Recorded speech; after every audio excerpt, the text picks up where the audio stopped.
السلام عليكم ورحمة الله وبركاته. الصلاة والسلام عليك سيدي يا رسول الله.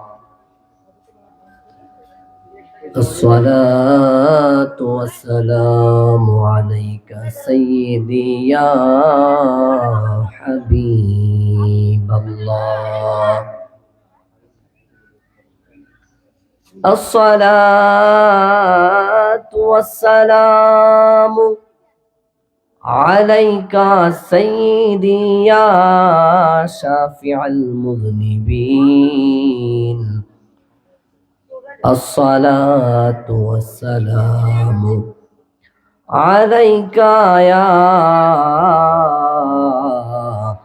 رحمة للعالمين. اللهم صل على سيدنا مولانا محمد وعلى آل سيدنا مولانا محمد. এ দুনিয়া পড়ে থাকবে, একদিন আমরা থাকবো না। সবাই আমাদের ভুলে যাবে, নবী গো আপনি ভুলেন না। আল্লাহুম্মা সাল্লি আলা সাইয়্যিদিনা মাওলানা মুহাম্মদ ওয়া আলা আলি সাইয়্যিদিনা মাওলানা মুহাম্মদ। একটু জবান খুলে বলি আলহামদুলিল্লাহ। আর একটু বড় করে বলি আজ মাহে রমাদানুল মুবারকের 16তম দিবস। আমরা আছি ঐতিহ্যবাহী ফকির বাজারের খারেরা মুহুরিবাড়ি স্পোর্টস ফাউন্ডেশন কর্তৃক আয়োজিত এইবার দ্বিতীয় ইফতার মাহফিল। আজকের এই ইফতার মাহফিলে বিজ্ঞ ওলামায়ে কেরাম, যারা আমার উস্তাদের উস্তাদ হবে, তিনাদের মতো আলেম আজকের এই ইফতার মাহফিলে আসবেন, আলোচনা করবেন উম্মতে মুসলিমার দুনিয়া এবং আখিরাতকে কিভাবে কল্যাণকামী করা যায়। প্রত্যেকের তুলনামূলকভাবে আমি সবার চেয়ে কনিষ্ঠ, সব দিক থেকেই, ইলিম, আমল, বয়স, সব দিক থেকে আমি নগণ্য। তারপর রব্বুল আলামিন আমাকে তিনার দয়ায়, আপনাদের ভালোবাসায় আজকের এই ইফতার ও দোয়ার মাহফিলে বসার, কিছু বলার এবং আপনাদের জবান থেকে কিছু শোনার তৌফিক দিলেন। সেই রবের প্রশংসায় জবান খুলে আবারও একবার বলি আলহামদুলিল্লাহ। আর একটু বড় করে বলি আলহামদুলিল্লাহ। উপস্থিতি, এই হ্যান্ডবিলের মধ্যে যে ওলামায়ে কেরাম রয়েছে, প্রত্যেকের উপরে নির্ধারিত একটা বিষয়ে আলোচনা করার জন্য মাহফিল কমিটির পক্ষ থেকে অনুরোধ রয়েছে। তারই ধারাবাহিকতায় আমাকে যে উদ্দেশ্য, যে বিষয় দিয়েছে, তরুণদের দ্বীনি দায়িত্ব ও রোজার উদ্দেশ্য, সংক্ষিপ্ত সময় বিশাল আলোচনার জন্য যে বিষয়গুলো তুলে দিয়েছেন, প্রায় 2 থেকে 3টা বিষয়ের উপর আলোচনা। একটা বিষয় হচ্ছে আলোচনা করার জন্য দুইটা দল লাগে, কেউ শুনবে কেউ বলবে, ঠিক না? ওয়াজ করার জন্য কিন্তু একতরফা হয়ে যায়। ওয়াজের জন্য দুইটা দল লাগে না, বক্তা একা বসবে নিজের মতো, চোখ বন্ধ করে হোক খুলে হোক ওয়াজ করে চলে যেতে পারে। কিন্তু আলোচনার জন্য আসলে বিষয় দিয়েছে, তাদের চিন্তা চেতনা ভালো, কিন্তু ওই চিন্তাটাও করার দরকার ছিল। এই সময় আলোচনা করার মতো শ্রোতা থাকবে কি থাকবে না। যেহেতু জুমার দিন, জুমার নামাজ আদায় করে প্রত্যেকটা মান্দাই আল্লাহর বান্দা চেষ্টা করে একটু বিশ্রাম নেয় সপ্তাহে একটা দিন। তারপরে যেহেতু মাহফিল থেকে বেঁধে দেওয়া বিষয় হয়েছে আমার উপরে তরুণদের দ্বীনি দায়িত্ব ও রোজার উদ্দেশ্য, আল্লাহ তাআলা আমাকে সেই বিষয়ের উপরে কিছু কথা বলার তৌফিক দান করুক। একবার বলি আমিন। এখন প্রথমত হচ্ছে তরুণদের দ্বীনি দায়িত্ব। তরুণ কারা? আমাদের জানতে হবে তরুণ কারা। আমরা জানি আমরা সবাই মানুষ, এখানে যারা আছে সবাই মানুষ। এদের মধ্যে কারা তরুণদের কাতারে পড়ে, কারা শিশু কিশোরের কাতারে পড়ে, আবার কারা বৃদ্ধ যুবকদের কাতারে পড়ে। তরুণদের দ্বীনি দায়িত্ব। তরুণ কারা? জাতিসংঘ কর্তৃক যে বয়স সীমা তারা নির্ধারণ করেছে, 15 বছর থেকে 24 বছর পর্যন্ত সময়কালের ব্যক্তিকে তরুণ বা তরুণী বলে। কথা বুঝতেছেন? জাতিসংঘ কর্তৃক যে বয়স সীমা নির্ধারণ করা হয়েছে 15 বছর থেকে 24 বছর পর্যন্ত যে বয়সটা, ওইটা হচ্ছে তরুণ। বিভিন্ন দেশ, বিভিন্ন গোত্র, বিভিন্ন প্রতিষ্ঠান কেন্দ্রিক এটা 15 থেকে 29 বছর পর্যন্ত। কত বছর? 15 থেকে 29 বছর পর্যন্ত। জাতিসংঘ কর্তৃক 15 থেকে 24, কিন্তু বিভিন্ন দেশ, বিভিন্ন গোত্র, বিভিন্ন প্রতিষ্ঠান কেন্দ্রিক এটাকে ধরা হচ্ছে 15 থেকে 29 বছর। কেন ধরেছে? এই বয়সটা, এই সময়টা এমন একটা সময় তখন বান্দা তার নতুনত্ব, বিকাশ, প্রতিভা ঘটনের জন্য এই সময়টা কিন্তু পারফেক্ট। মানুষ ঝুঁকি নিতে পারবে 15 থেকে 24 বছর বা 29 বছর পর্যন্ত। তার বয়সে ঝুঁকি নিতে পারার তাদের পক্ষে আসলে সম্ভবই হয় না। কারণ কোনো ব্যক্তি বান্দা যদি চায় আমি দিন অর্জন করব, ইলম অর্জন করব, এটা তার সুবর্ণ সুযোগ 15 থেকে 24। তার আগে হয়তো বোঝে না, মাদ্রাসায় যায়, স্কুলে যায়, বাবা মায়ের বকায় আর না শিক্ষকের কঠোর আচার ব্যবহার থেকে বাঁচার জন্য। 15 থেকে 24 বছর পর্যন্ত সময়টা হচ্ছে তরুণ বা 29 বছর। তো তরুণদের দ্বীনি দায়িত্ব কি? তরুণদের দ্বীনি দায়িত্ব আমরা প্রথমে জানলাম তরুণ কারা, 15 থেকে 24 বছর বা 29 বছর পর্যন্ত তরুণ। এবার তাদের দ্বীনি দায়িত্ব কি?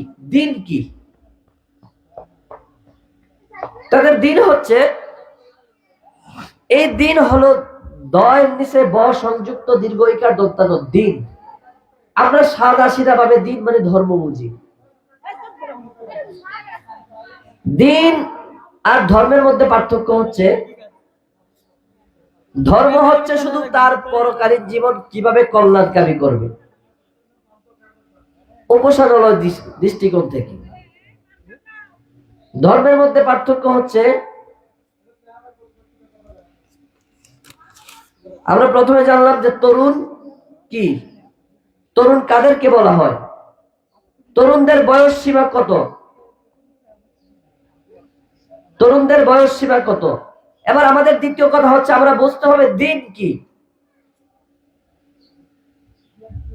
আগে জানতে হবে দিন কি, তারপর জানবো দিনের দায়িত্ব কি। দিনটা হচ্ছে যে ধর্ম আর দিন, দিন হচ্ছে পরিপূর্ণ জীবন ব্যবস্থা। দিন মানে শুধু ধর্ম নয়।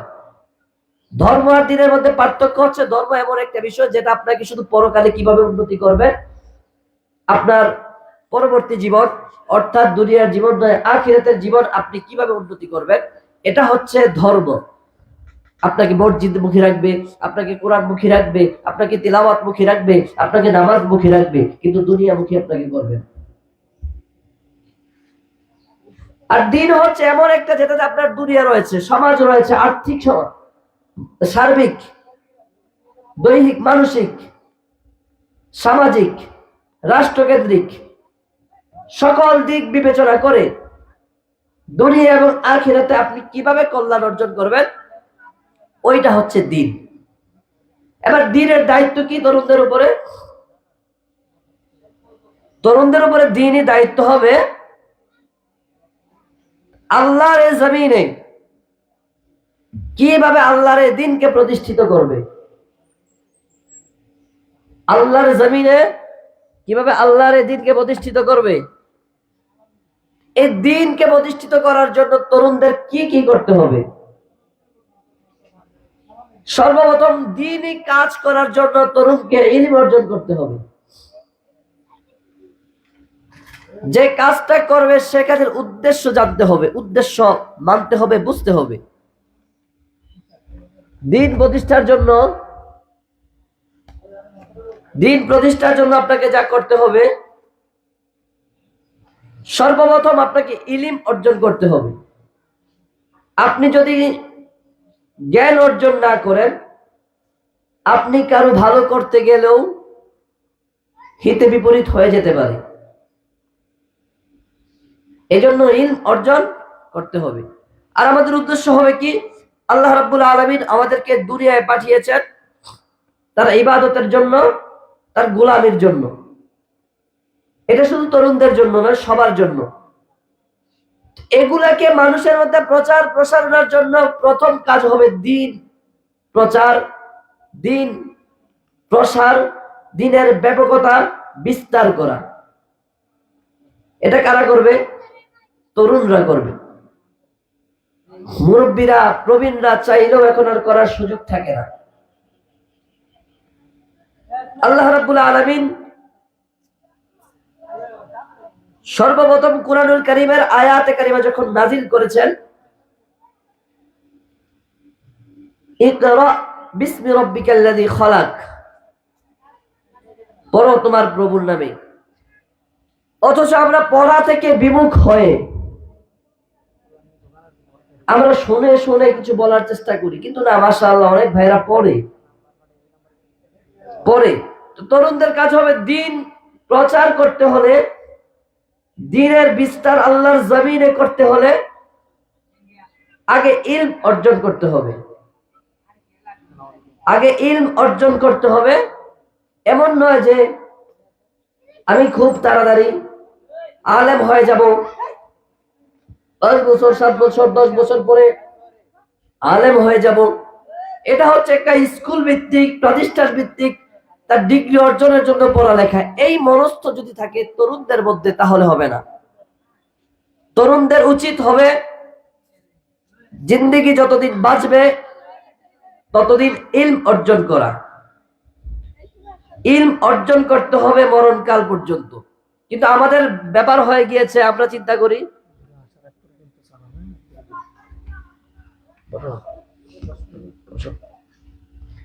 আমাদের উদ্দেশ্য হতে হবে যে যতদিন থাকবো ততদিন দ্বীন অর্জন করব। কিন্তু না, আমরা কি করি? তরুণরা বিশেষ করে স্কুলে যায়, মাদ্রাসায় যায়, কিছু শিখে শুধু একটা সার্টিফিকেট অর্জনের জন্য। এত হয়তো আপনি সার্টিফিকেট অর্জন করতে পারবেন, কিন্তু ইলমে দ্বীনের পরিপূর্ণতা আপনি অর্জন করতে পারবেন না। তো কাজেই দিন প্রচারের জন্য, দিন ইলমে দ্বীন টিকিয়ে রাখার জন্য, তরুণদের দ্বীনের যে দায়িত্বটা, সেটা হচ্ছে দ্বীন প্রচারের জন্য সর্বপ্রথমে তাকে ইলম অর্জন করতে হবে। তার উদ্দেশ্য ঠিক থাকতে হবে যে আল্লাহর জমিনে আল্লাহর দ্বীনকে প্রতিষ্ঠিত করব। আল্লাহর জমিনে আল্লাহর দ্বীনকে প্রতিষ্ঠিত করব, তার মূল লক্ষ্য উদ্দেশ্য হতে হবে দিন। দ্বিতীয়ত হচ্ছে, সে যখন দ্বীনি কাজ করবে তাকে সবরের মতো যে নিয়ামত, সবর, আল্লাহ তাআলা বলেন ইন্নাল্লাহা মাআস সাবিরিন, নিশ্চয়ই আল্লাহ যারা ধৈর্যশীল তাদের পাশে রয়েছে। আপনি দ্বীন প্রচার করতে যাবেন, আপনি একজনকে দ্বীনের দাওয়াত দিবেন, আপনার কথা কেউ শুনবে, কেউ শুনবে না। আপনি সবর থেকে বিরত হতে পারবেন না, আপনি ধৈর্য হারা হতে পারবেন না। আপনাকে ধৈর্যশীল হতে হবে, কারণ দাওয়াতি কাজে গেলে আপনার উপরে আপনার উপরে জালিমের জুলুম, বেঈমানদারের কটু কথা, মুশরিক মুনাফিকদের অত্যাচার আপনার উপরে আসবে। তরুণ হয়ে আপনি যদি দ্বীন খোদার জমিনে প্রতিষ্ঠিত করতে চান, আপনার মূল কাজ হবে আপনাকে সবরের মতো নিয়ামত অর্জন করতে হবে। সবর এমন একটা নিয়ামত, আল্লাহ তাআলা কুরআনুল কারীমে সালাতের কথা বলেছে, কিন্তু তার পূর্বে বলেছে সবরের কথা। আপনার ধৈর্য নেই, আপনি নামাজে গিয়ে আপনি কোনো ফায়দা হবে না। আপনার ধৈর্যের মতন জ্ঞান নিয়ামত আপনি অর্জন করেন নাই, আপনি দ্বীন প্রচারের কাজে গিয়ে আপনি মানুষের কটু কথা কানে শুনবেন, তো দ্বীন থেকে আপনি বেরিয়ে আসবেন, আপনাকে দিয়ে দ্বীনের প্রচার হবে না। এই জন্য যুবকদের উদ্দেশ্য করে বলছি, আপনি দ্বীন প্রচারের জন্য, দ্বীনকে টিকিয়ে রাখার জন্য, খোদার জমিনে দ্বীনকে কায়েম করার জন্য আপনার যা দরকার সেটা হচ্ছে সবরের মতো নিয়ামত। আল্লাহ তাআলা বলেন ওয়াস্তাঈনু বিস-সাবরি ওয়াস-সালাহ, আগে তোমরা ধৈর্য ধারণ করো, তারপরে তোমরা সালাত আদায় করো। আল্লাহ তাআলা জানেন যে ধৈর্যবিহীন সালাত কোনো কাজে আসবে না, ধৈর্য না থাকলে আপনাকে দিয়ে দ্বীন প্রচার হবে না। আল্লাহ তাআলা আমাদেরকে বোঝার তৌফিক দান করুন। আরেকটা জিনিস আপনাকে অর্জন করতে হবে তরুণরা, তরুণদের আরো একটা কাজ অর্জন করতে হবে, সেটা হচ্ছে শুকরগুজার। অল্পতেই শুকরিয়া আদায় করতে হবে। আল্লাহ তাআলার নিয়ামত পাওয়ার পরে আপনাকে শুকরিয়া আদায় করতে হবে, নচেত কি হবে, আল্লাহ তাআলার রাগ ক্রোধ আপনার উপরে নিমজ্জিত হবে। তো তরুণদের আপনাকে শুকরিয়া আদায় করতে হবে। আপনি তো দ্বীনি কাজে গিয়েছেন, এমন অনেক ভাই তো দ্বীনের কাজে যায় নাই।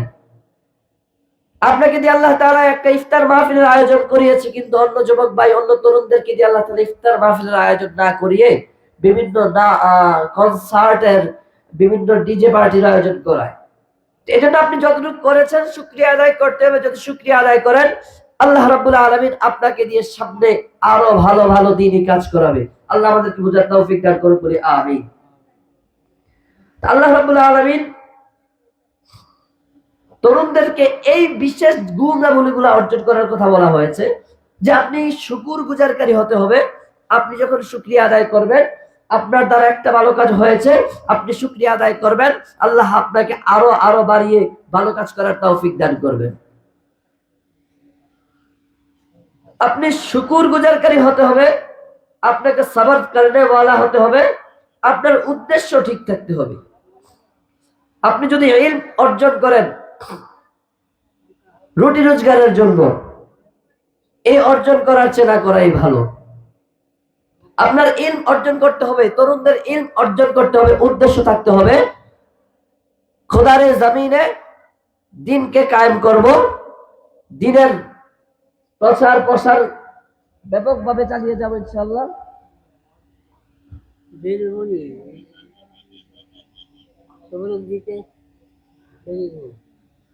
আল্লাহ রাব্বুল আলামিন তরুণদের যে দ্বীনি দায়িত্বগুলোর কথা বলতেছি আমি, সেটা আছে আগামী দিন 17ই রমাদান, ঐতিহাসিক বদর দিবস। ইতিহাসে ত্যাগ, সাহস, ইমানি শক্তির প্রতীক, যেখানে তরুণরাই ভূমিকা পালন করেছিল। আজকে তরুণদের জন্য শিক্ষা ওই বদরের প্রান্ত থেকে নিতে হবে, ওই বদরের প্রান্ত থেকে তরুণদের শিক্ষা নিতে হবে যে বদরের যুদ্ধে যারা মুসলিম, যারা ইমানদার, তাদের সংখ্যা ছিল কম, বেদুইন কাফেরদের সংখ্যা ছিল অঢেল। ওখান থেকে আমাদের শিক্ষা নিতে হবে যে সকলের শক্তি একত্রিত হলে, ঐক্যবদ্ধ থাকলে, ঈমানি শক্তি থাকলে, যে কোনো পরিস্থিতিতে, প্রতিকূল অবস্থায় মুমিনরা বিজয় ছিনিয়ে আনতে পারবে, অন্যায় অত্যাচার জুলুমকে দূরীভূত করতে পারবে। কাজেই আমাদেরকে ওই বদরের ইতিহাস জেনে, ওই বদরের যুদ্ধে তরুণদের কেমন অবদান ছিল সেগুলা জেনে বুঝে আমাদেরকে সামনে এগিয়ে যেতে পারলে, আদর্শিক নৈতিক নেতৃত্ব দিতে পারলে, সমাজ থেকে, পরিবার থেকে, সকল উম্মতে মুসলিমার নফস নিয়ন্ত্রণ, ধৈর্য, চরিত্র উন্নয়ন হবে ইনশাআল্লাহ। কাজেই শুধু তাই নয়, আমাদেরকে তরুণদেরকে একমাত্র তাওয়াক্কুল করতে হবে রবের উপর। আমরা যেখানে যাই আমাদের উচিত হবে তাওয়াক্কুল রাখতে হবে আল্লাহর উপর। যেমন তাওয়াক্কুল বদর যুদ্ধে নবীর সাহাবে আজমাইনরা রেখেছেন। তারা সুশৃঙ্খল ঐক্যবদ্ধ নেতৃত্বের কারণে, বিশ্বাস পরিশ্রমের মাধ্যমে লক্ষ্য অর্জনে অটল থাকতে হবে। আরেকটা বিষয়,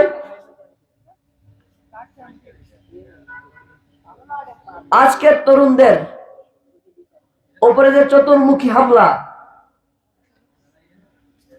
সমাজের মধ্যে মাদক ইয়াবার ছড়াছড়ি, তরুণরা ঐক্যবদ্ধ থেকে নিজের নফসকে বিশুদ্ধ রাখার জন্য, পরিশুদ্ধ রাখার জন্য, নিয়ন্ত্রণ করার জন্য দ্বীনের মজমাগুলাতে বসতে হবে আর পড়তে হবে আমাদেরকে কিভাবে এই অশ্লীলতা থেকে, ওই ব্যভিচার, অবিচার, জুলুম থেকে, অনাচার থেকে বাঁচা যায়। আল্লাহ রাব্বুল আলামিন আমাদেরকে, এই যে আগামী দিনের কথা বললাম, 17ই রমাদান বদর দিবস, এই বদর থেকে শিক্ষা নিতে হবে। যেমনি ভাবে তিনাদের ঐক্যতা, সুশৃঙ্খলতা, নেতৃত্ব,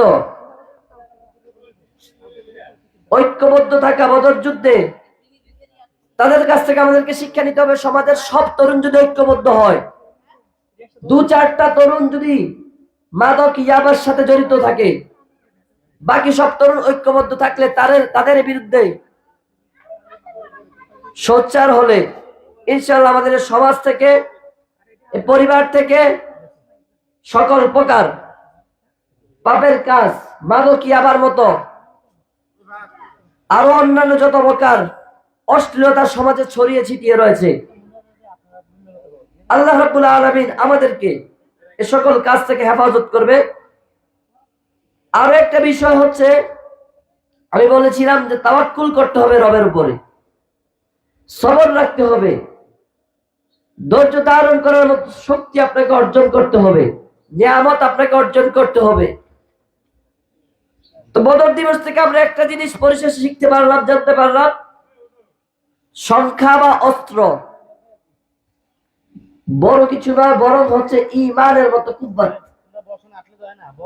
ঈমানের মতো শক্তি আপনাকে আমাকে যদি অর্জন করতে পারি, তাহলে চতুর্দিক থেকে ইনশাআল্লাহ তরুণরা দ্বীনের জয় জয়কার অবস্থান আবার ফিরিয়ে আনতে পারবে। আল্লাহ আমাদেরকে বোঝার তৌফিক দান করুক। আমি আবার প্রথম থেকে বলছি, আমাদেরকে দ্বীনকে টিকিয়ে রাখার জন্য তরুণদের যে কাজগুলা করতে হবে, সর্বপ্রথম আমাদেরকে শুকরগুজারকারী হতে হবে। আমি একটা ভালো কাজ করেছি, রবের দরবারে শুকরিয়া আদায় করলে রব আমাকে দিয়ে আরো 2-4টা ভালো কাজ করাবেন। দ্বিতীয়ত হচ্ছে, আমাকে সবরকারীদের অন্তর্ভুক্ত হতে হবে।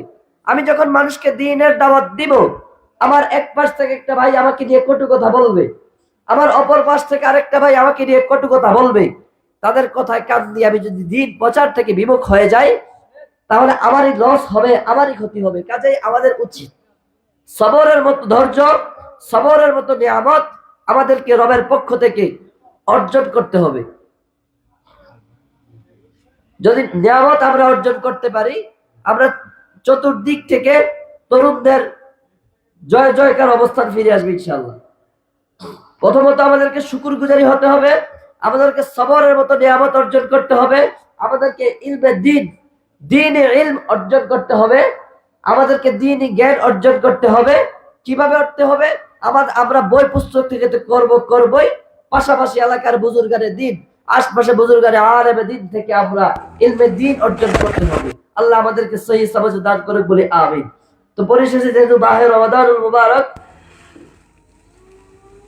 যারা আসবে, যারা এসেছে, আল্লাহ সবাইকে কবুল করুক। একটু দুরূদ শরীফ পড়ি, সাল্লাল্লাহু আলা সাল্লাল্লাহু আলাইহি ওয়াসাল্লাম সাল্লাল্লাহু আলা মুহাম্মাদ সাল্লাল্লাহু আলাইহি ওয়াসাল্লাম فمحمدنا هو سيدنا فالعز لنا لإجابته صلى الله على محمد صلى الله عليه وسلم صلى الله على محمد صلى الله عليه ওয়াসাল্লাম। এতক্ষণ আমি কথা বললাম তরুণ কারা, তরুণদের দ্বীন ইলম অর্জনের দায়িত্ব কি। তো দায়িত্বটা কি এখন আমাদের বুঝতে হবে। দায়িত্ব হলো কোনো নির্দিষ্ট কাজের ভার, কর্তব্য, দায়বদ্ধতা যা ব্যক্তি বা প্রতিষ্ঠান কর্তৃক কারো উপর অর্পিত হয়। তো আমরা আল্লাহর বান্দা, আমাদের উপর আল্লাহ কর্তৃক একটা দায়বদ্ধতা চলে এসেছে। কুনতুম খায়রা উম্মাতিন উখরিজাত লিন-নাস তা'মুরুনা বিল মা'রুফ ওয়া তানহাউনা 'আনিল মুনকার। আল্লাহ কর্তৃক আমাদের উপর একটা দায়িত্ব, একটা কাজ, একটা ভার অর্পিত হয়েছে, সেটা হচ্ছে তোমরা সৎ কাজের আদেশ দিবে, অসৎ কাজকে বিরত রাখতে বলবে। তো দায়িত্ব হচ্ছে আল্লাহর পক্ষ থেকে আমাদেরকে সৎ কাজের আদেশ দিতে হবে, অসৎ কাজে বাধা দিতে হবে। এটা হচ্ছে আমাদের তরুণদের উপর দায়িত্ব। দায়িত্ব আর কর্তব্যের মধ্যে পার্থক্য কি? দায়িত্ব থেকে কর্তব্য হচ্ছে আরো গুরুত্বপূর্ণ। দায়িত্ব আপনাকে যে কাজটা দিয়েছে ওটাই করবেন, আর কর্তব্য হচ্ছে আপনার উপরে যে কাজগুলা দিয়েছে সেটা সময় অসময় প্রেক্ষাপট বুঝে আপনাকে যা করা দরকার, আপনার চিন্তা চেতনা ভাবনা দিয়ে এটাকে এগিয়ে নিয়ে যাওয়া, এটা হচ্ছে কর্তব্য। তো কাজেই তরুণদের প্রধান দিনই দায়িত্ব হচ্ছে যৌবনকালকে আল্লাহর ইবাদত ও সৎ কাজে ব্যয় করা। যৌবনকালকে আল্লাহর ইবাদত, ওই যে সূরা যারিয়াতের মধ্যে আল্লাহ তাআলা বলেন, ওয়ামা খালাকতুল জিন্না ওয়াল ইনসা ইল্লা লিয়াবুদুন, আমি মানুষ আর জিনকে সৃষ্টি করেছি কেবলমাত্র আমি আল্লাহর ইবাদতের জন্য। তো কাজে তরুণদের দায়িত্বের মধ্যে একটা হচ্ছে আল্লাহ তাআলার ইবাদত করতে হবে, আর কুনতুম খায়রা উম্মাতিন উখরিজাত লিন-নাসের ভিত্তিতে সৎ কাজে আদেশ করতে হবে, অসৎ কাজে বাধা দিতে হবে, আর সৎ কাজে ব্যয় করতে হবে। পাশাপাশি আমাদেরকে ইলমে দ্বীনের সঠিক জ্ঞান অর্জন করতে হবে, অন্যায় অবিচার প্রতিরোধ করতে হবে। আল্লাহ রাব্বুল আলামিন আমাদেরকে বোঝার তৌফিক দান করুক, বলি আমিন। যৌবনের মূল্যায়ন ইবাদত, যৌবনকাল আল্লাহর দেওয়া এক বিশেষ নিয়ামত। যুবকরা চাইলে ইলমে দ্বীন অর্জন করতে পারবে, প্রচার প্রসার করতে পারবে। প্রবীণদের থেকে বুদ্ধি পরামর্শ নিয়ে আজকে সুন্দর ইফতারের মাহফিলের আয়োজন করেছে, এটাও তরুণদের পক্ষ থেকে। আল্লাহ তাআলা যে বলেছে তো সৎ কাজের আদেশ দাও, সৎ কাজে ব্যয় করো, এটা তাদের উপর অর্পিত করা হয়েছে। তারা চেষ্টা করেছে। আজকে সহ দ্বিতীয়বারের মতো এই ইফতার মাহফিল হচ্ছে, আজকে সহ দ্বিতীয়বারের মতো তারা ইফতার মাহফিল করতে পারছে। এই তরুণরা এগিয়ে এসেছে, তরুণরা প্রবীণদের কাছ থেকে বুদ্ধি পরামর্শ নিয়েছে, তরুণরা প্রবীণদের কাছ থেকে আর্থিক সহযোগিতা নিয়েছে, তরুণরা প্রবীণদের কাছ থেকে মানসিক সার্বিক সহযোগিতা নিয়ে আজকে এ পর্যন্ত তারা এই ইফতার মাহফিলকে এগিয়ে নিয়ে আসতে পেরেছে। কাজেই সব তরুণ যদি ঐক্যবদ্ধ হয়, সমাজে ইফতার মাহফিল যেমনি ভাবে করা যায়, সমাজে ঠিক তদ্রুপ সব তরুণ ঐক্যবদ্ধ হলে মসজিদে মসজিদে সালাতে জামাতে আদায় করার তৌফিক হবে ইনশাআল্লাহ। এখন সালাতে কেউ যায় তো যায় না, যখন সব তরুণ ঐক্যবদ্ধ হবে, চিন্তা চেতনা যদি মন মানসিকতা দেয় যে আমরা যাব, সবাইকে নিয়ে মসজিদে যাব, আমি নিজে নামাজ পড়বো, কেউ নামাজের প্রতি উৎসাহিত করব, আল্লাহ রাব্বুল আলামিন আমাদেরকে সেই সুযোগটুকু করে দিবেন ইনশাআল্লাহ। তো কাজে তরুণরা আমাদেরকে সব দিক থেকে, আমরা যে তরুণ, আমাদের সব দিক থেকে রবের উপর তাওয়াক্কুল করে সামনে এগিয়ে যেতে হবে। আল্লাহ আমাদেরকে তৌফিক দান করুক, বলি আমিন। জি জি। কাজেই যে তরুণরা যদি এগিয়ে আসে আল্লাহ রাব্বুল আলামিন, তরুণরা এগিয়ে আসলে আল্লাহ রাব্বুল আলামিন সমাজের মধ্যে কল্যাণকামী সকল প্রকার কাজে আল্লাহ তাআলা তাদেরকে সহযোগিতা করবে। তবে তরুণরা এগিয়ে আসতে হবে প্রবীণদের কাছ থেকে, প্রবীণদের কাছ থেকে আল্লাহ তাআলা বুদ্ধি পরামর্শ নিয়ে তাদের সার্বিক আর্থিক মানসিক সহযোগিতা নিয়ে সামনে এগিয়ে যাওয়ার তৌফিক দান করুন বলে আমিন। এই সংক্ষিপ্ত সময় আমাকে বিষয় দিয়েছিল তরুণদের দ্বীনি দায়িত্ব ও রোজার উদ্দেশ্য ছিল পরিবার, সমাজ, উম্মাহ সবার প্রতি দায়িত্ব, নফস নিয়ন্ত্রণ, ধৈর্য, চরিত্র উন্নয়ন, আল্লাহ ভীতি সবগুলো অর্জনের ব্যাপারে। সংক্ষিপ্ত সময়ে বিস্তারিত কথা বলার সুযোগ হয় নাই, যেহেতু আমি আগেই বলেছি এখানে যারা আছে সবাই আমার উস্তাদ সমতুল্য। এখনো এমনও আলেমে দ্বীন আছে যারা আমার উস্তাদেরও উস্তাদ হবে, তাদের মধ্যে আমাকে আল্লাহ তাআলা বসিয়ে দিয়েছেন, আল্লাহ আমাকে কবুল করেছেন। পরিশেষে এটা বলে আপনাদের কাছ থেকে দোয়া নিয়ে আমি বিদায় হচ্ছি। এই পর্যায়ে আজকের মাহফিলে যিনি তার পরবর্তী মেহমান আলোচনা রাখবেন আপনাদের পরিচিত মুখ হুজুর এসেছে, আমি আর কথা দীর্ঘায়িত করব না। হুজুরের কাছ থেকে দোয়া নিয়ে আপনাদের সবার কাছ থেকে দোয়া নিয়ে আখিরি বিদায় দিচ্ছি। আসসালামু আলাইকুম ওয়া রাহমাতুল্লাহি ওয়া বারাকাতুহু।